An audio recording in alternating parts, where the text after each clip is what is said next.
Kindergarten War, tome 9. Neuvième tome de Kindergarten War, où cette fois on se plonge, je crois 95% du tome quasiment, dans le passé de Luke, donc qui est le policier un petit peu fan de shoujo, qui ne pas sur la couverture malheureusement, mais qui était je crois sur la couverture du tome 3.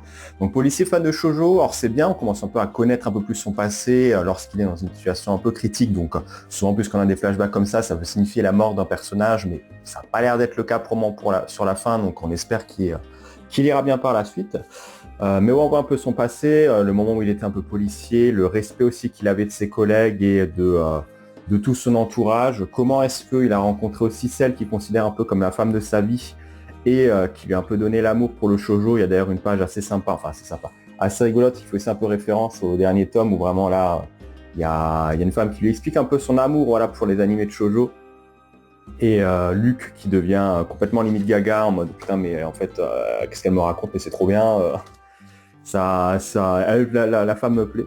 Donc ouais, c'est plutôt cool, on le voit vraiment un peu devenir professionnel, devenir prendre aussi un apprenti, prendre du galon petit à petit et voir un peu tout le respect qu'il instaure aussi un peu à ses camarades et même qu'il essaie de faire un peu au quotidien parce que pendant une grande période, il évite de tirer sur les êtres humains ou de les blesser ou de les tuer.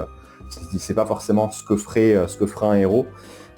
Il est un petit peu contraint sur la fin, je vais pas forcément trop vous dire le twist parce qu'il y a un twist assez intéressant qui du coup va le mener, parce qu'on se doute c'est un policier et on sait qu'il a été arrêté parce qu'il a fait quelque chose de mal et qu'il a été ramené après du coup à l'école maternelle.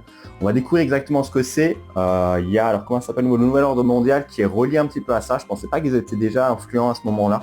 Pour moi je pensais que c'était un mouvement un peu récent où il y avait juste le frère de Rico, Léo, qui apparaissait là-dedans, qui avait commencé à instaurer ça.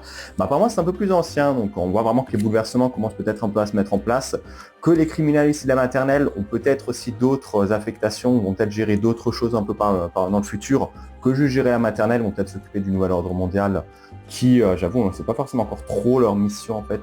Ils essaient de capturer la petite Lila, mais on ne sait pas encore exactement trop pourquoi. Mais ouais, c'est vraiment très intéressant.